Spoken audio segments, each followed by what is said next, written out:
Hey guys, and welcome back to the final part of the Donkey Kong Country playthrough. We've just been blitzing through this one, mate. You've done a really good job here.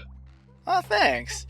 It took about a month of practice. Like I said, I really didn't play this game a lot when I was growing up, and then when we started to collaborate on what should be our next playthrough, and you had the genius idea of, wouldn't it be hilarious if we did games with monkey in them? Because monkey's in your name. Which I thoroughly facepalm myself so hard that I could reach the back of my skull, but then I agreed to do so. And I had to do research. I had to, one, play through the game again, and then actually learn the game. Yeah, well, if you're going to be recording again, actually playing it would probably be a good thing. Yeah, but I think with about a month's worth of work, came out pretty good. Mm-hmm. I actually kind of like this level where you got to keep the platform here topped up with fuel and the like, and it's just like an any brand kind of thing. I love this level. I love how it's designed. The level will pull some tricks that are part of its design that I think are great, that actually add emotion to this level, which I know it sounds really weird saying that a platformer level has emotion to it, but this level does such a good job. I mean, first of all, you have the Abyss Cavern particular song, which is nothing but ambience until you get to this little breakdown, and it's amazing. I have to say that, and I was going to bring this up when we were talking about graphics and whatnot, but I thought talking about it in a technical sense rather than in an emotional sense would be better. But the Donkey Kong Country games have a lot of atmosphere. There's a lot of ambient noises in the music themselves. The environments feel very lived in and natural. Even when you get to stuff like theme parks and the like later, they're very dirty, grungy, and real thanks to the art style. And it all just blends together to create a very kind of breathing, living kind of world. It does. And one second, that barrel, I thought it was the only barrel that required a super jump in the game, because it's a technique that even Cranky tells you. So I thought it would be required in the game. No, you're supposed to use that tire that I decided to push off the ledge because I'm a jerk.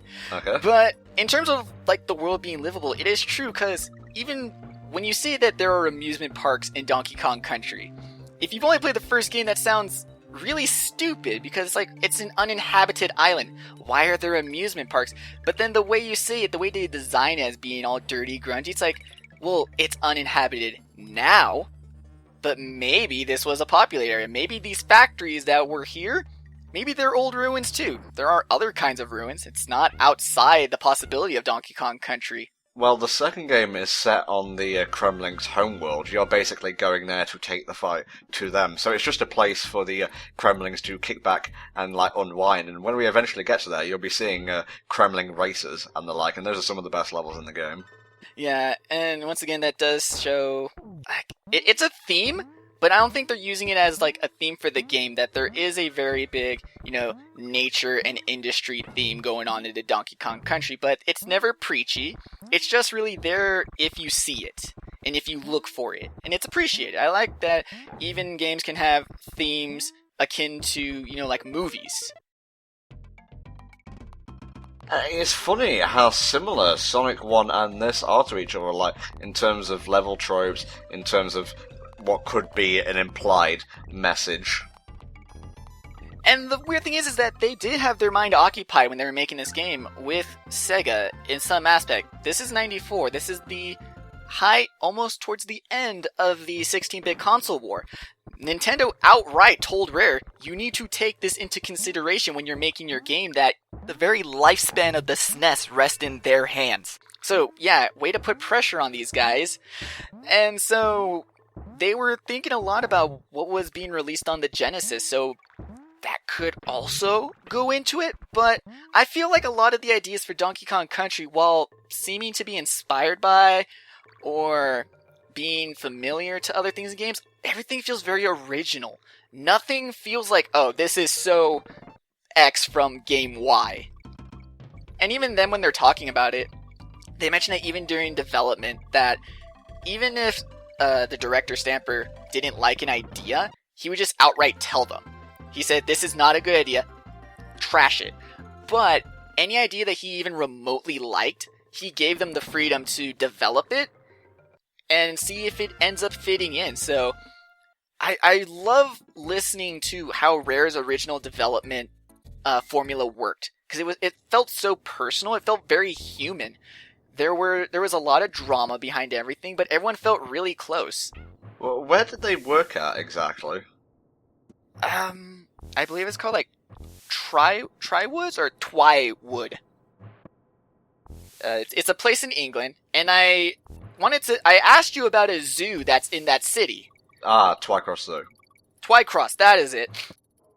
Been there once or twice, but White Post Farm is better, but that's just me being biased. I don't know what that means, but Twycross Zoo has something to do with Donkey Kong Country.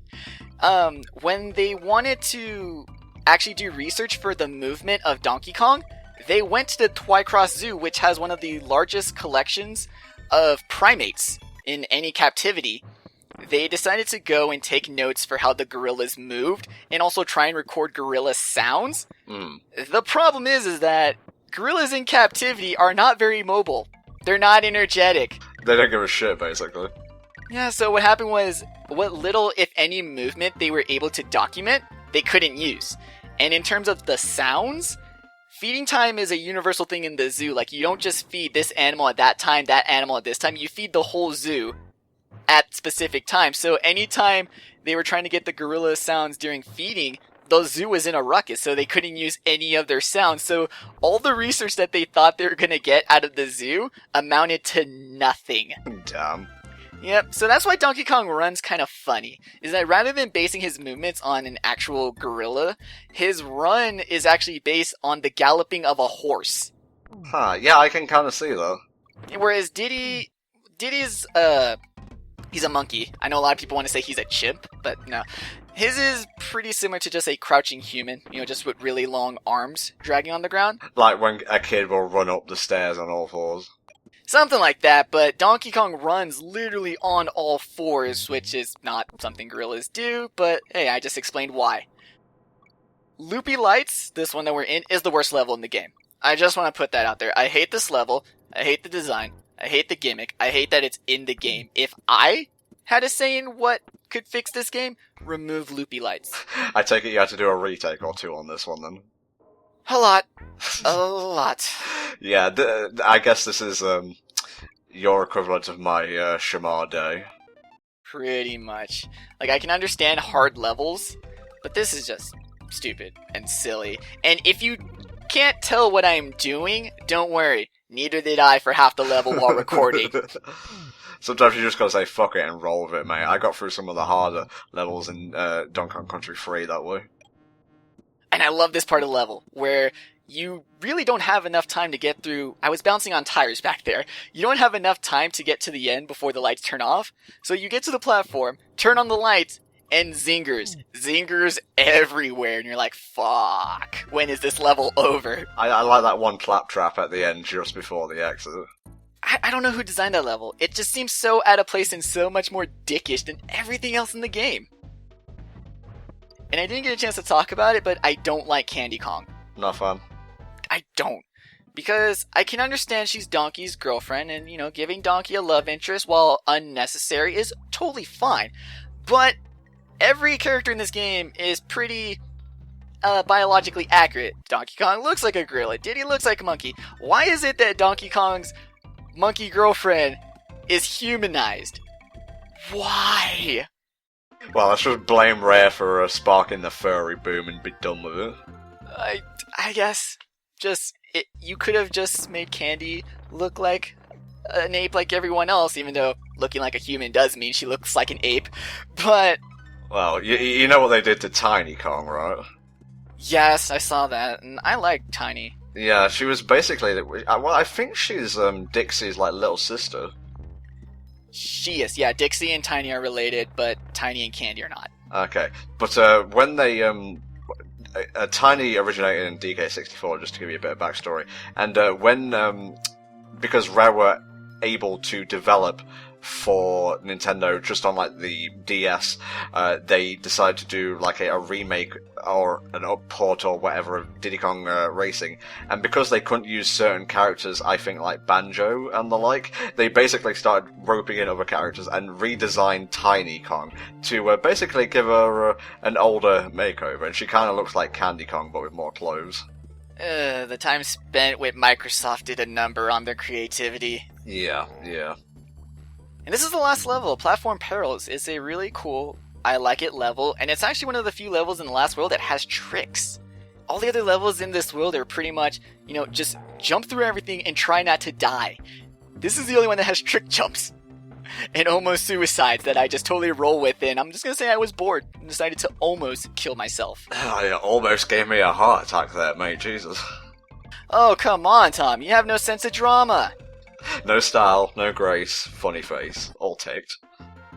How did it take us this long to even bring up the DK rap? I was about to say, actually. Well, I have been slipping in lyrics here and there, nothing that overt. Well, yeah, I've picked up, but... That was the last level, and a really fine level. I love Platform Peril. Like I said, for some weird reason, all the levels in the last world have alliterations, but they didn't start with it. They kind of just did it at the end. Damn, man, that's a lot of alliteration there. That's the only new info here is the Crusher, which those are the big ones that if you bounce on them, they go and they're annoying and I hate them, but the game is smart enough because Diddy cannot really do anything to them, and also neither can Donkey. They will always put a barrel nearby them. Recolor. He's purple, so that makes him, double defense? The bosses get better in later games, let's just say, though. Yeah, but this one is a different name. This one is Master Neki Sr. Ah, okay. But he is another math boss.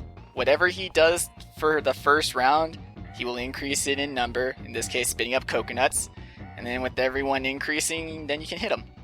And he goes down to just as many hits. It is kind of sad that he is the boss of the last world. When you think about it, Donkey Kong with all these bananas and whatnot is basically like Scrooge McDuck. It's like just an infinitesimal amount of bananas and potassium in that place. I want to see him swim through bananas. Crazy. Oh, yes, Gangplank Galleon, one of my favourite bits of music in the entire franchise. And It's amazing. I love it. Sorry. Go for it, mate. Spill the beans on King K.Rool here. I actually don't know too much, but I do want to say that I love that the final boss is a dot on the world map. Like, you almost think that you're getting a whole nother world, and then you get straight into a level, and it starts with regular level sounding music, but then as soon as you get to the end, bam, boss fight, and not just that, the final boss fight. And as the battle progresses, Gangplank Galleon turns from this like John T. piratey tune into boss fight music, the best boss fight music in the game. It's pretty rockin'. I'm glad they brought this back in Brawl, actually. And then I also like how later in DKC 2, you start on a boat, so it's sort of it's like they blend, and it's so great. The only problem is he's another math boss. He starts by running across the screen, then he runs across twice, then tries, and then he tries to drop cannonballs on you, which is not fun. It's also not fun when you don't have your sound up too loud because you're not quite sure when the cannonballs end. So I had to use the camera parallax scrolling for that. But it's over. Donkey Kong Country's over, Tom. And in the sight of DK Island, no less. Oh, look at all this. Credits with a K. Go away, Reg. You 90s piece of shit. They're so silly, but I do like how they named a lot of the baddies after the people who worked on the game. That's really cool. The end. Don't put that controller down just yet, folks. Psych! Fake out. Which surprised no one. Fooled you. He has a second phase. Now he's bouncy. Pretty agile for a big guy, too. What say you? Do you want King K.Rool in Smash? Not really. Because it would feel like DDD. They're both these plump king monarchy dumb guys. Oh well, maybe one day, K.Rool. Maybe one day. I just want him to come back. Even though Nintendo doesn't technically have the rights, I want King K.Rool back. Please, Rare, just sell the rights. Just give him back. So, overall, how would you rate DKC in the trilogy, mate? I kind of want to rank it, as a whole, first of all. DKC is a classic, and there is a reason for that. It is a game that still holds up. Gameplay-wise, maybe the graphics... I hate when people say, the graphics aren't that great. It's like, you gotta imagine 94. Yeah. And even still, they look so... They're fun graphics at this point, but the gameplay holds. It has a great difficulty to it. The mechanics are so solid and cohesive, and everything works as intended. The level design is spot on. There's no cheapiness. And they're designed, like I said, in a way that I feel Sonic, what people think Sonic levels were designed as. And if you're good at the game, you can turn the level into one giant smooth roll and jump sequence as opposed to like a stop and go. And I like games that do that. However, it does suffer from the exact same thing that a Sonic game does, that in order to get to that level of enjoyment, you kind of need some prior knowledge of the level. But once you know the game, once you've... Like, it takes effort to get good at Donkey Kong Country, which is why it is one of the top 3 most technical speed games of all times. But if you are willing to put in the effort, the fun give back that the game has is huge, and I love this game so much. As a whole, like, trilogy-wise, where would you rank it? 2. And that's only because Rare lived up to their motto of you're only as good as your next game, and everything that they did amazing in this game is through the roof in the second game, and I am actually looking forward to recording that in the future. Nice. As for me, never played this growing up, so I don't really have any nostalgia for it like I do with 2 and 3, but it's a very solid game.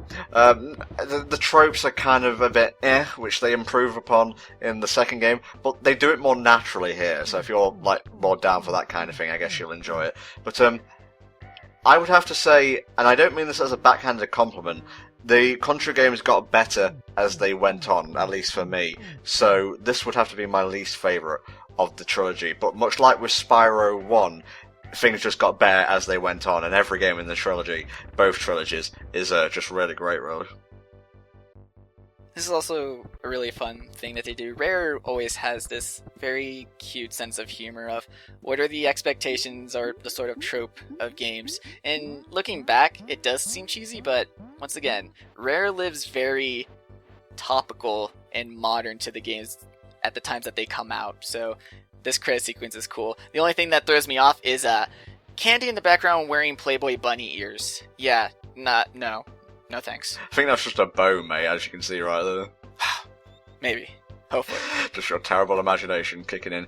But that's it for playthroughs from HellfireComms in 2014, guys. We want to thank you for supporting us this year. It's been pretty good so far, what with the Sonic-a-thon and the like. But Mexi and I will return sometime, like, I would say early-ish in 2015, like February or March, with Link's Awakening DX. That's our next project, so we hope you look forward to that. And we thank you for watching this, and thank you, to you especially, Mexi, for recording this sucker. Thanks for letting me record it. Such a great game. Yes, you're welcome for doing more work while I sit here and eat Doritos. You're very welcome. Share some of those. All I got over here are bananas. I'll chuck it through Skype. Okay, guys, have a good one, and Happy New Year. Bye-bye. Shut the fuck up, Cranky. I totally beat it in under an hour.